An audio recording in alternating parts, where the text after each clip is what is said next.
Hey, I'm Daniel, an animation student and self-taught artist, and in this video I'm going to be guiding you through my animation process. This isn't exactly a tutorial, but I still hope you can learn something from it. So without further ado, let's jump straight into it.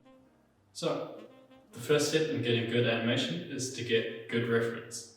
I've decided to just do a simple ball throw animation, so I'm just going to do my own reference here. Doesn't have to be a green screen room, by the way. This is just the biggest room on campus. So, yeah.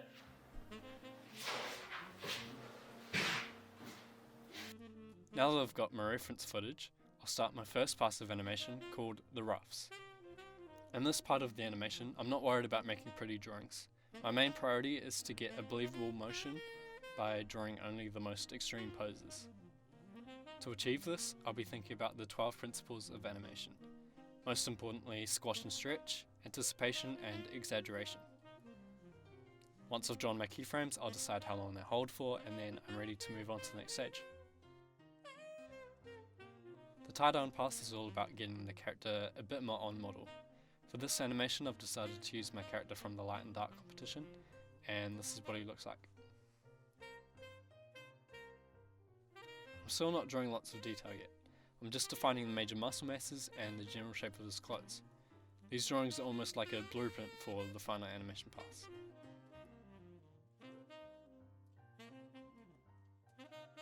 The next part of the tie-down stage is to plan the in-betweens.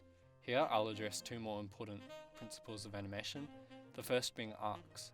Believable motion tends to follow arcs, so I'll draw in the paths that my in-betweens will follow.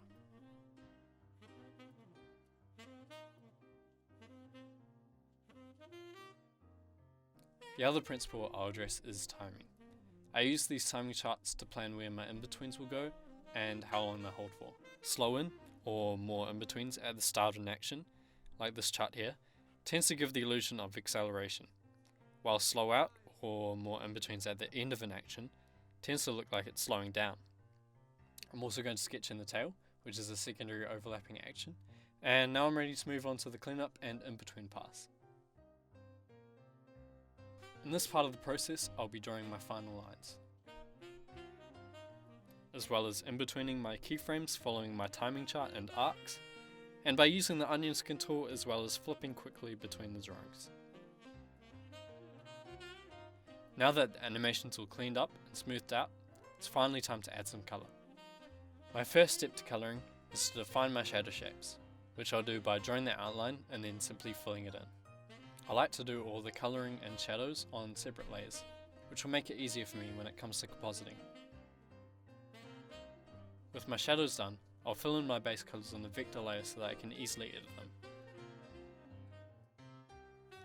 I've quickly painted a simple background to composite my animation into and brought in all my layers. So now I'll start matching the colours, adding a soft shadow, and adding a bunch of weird effects like chromatic aberration. I'll also add some camera movement, some free fog overlays I found from videasy.com. I really like to add black bars for a cinematic kind of look.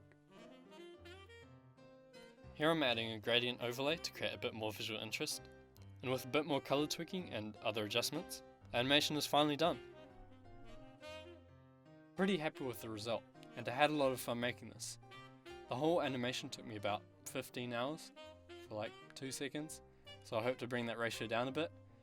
But I'll be posting the animation on my ArtStation portfolio as well as my Instagram, so feel free to check it out there, and thanks for watching.